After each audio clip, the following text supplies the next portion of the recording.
Hey there, welcome. In this quick tutorial we are going to show you how to delete TikTok account. First of all, you have to click on the TikTok app. The app will appear. Click on the profile. Click on the three lines which appear at the right top corner.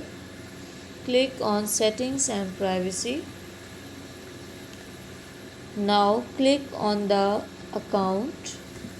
You can see deactivate or delete account. Click on this.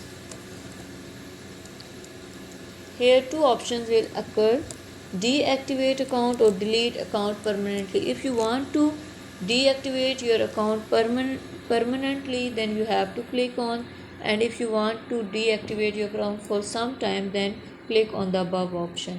Like we are clicking on permanent, you will select any of the reason. I have multiple accounts and continue. Your account will be deleted permanently.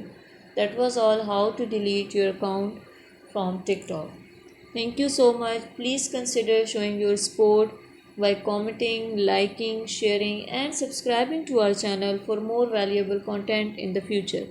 Your engagement is highly appreciated. I wish you very good luck. Thank you so much.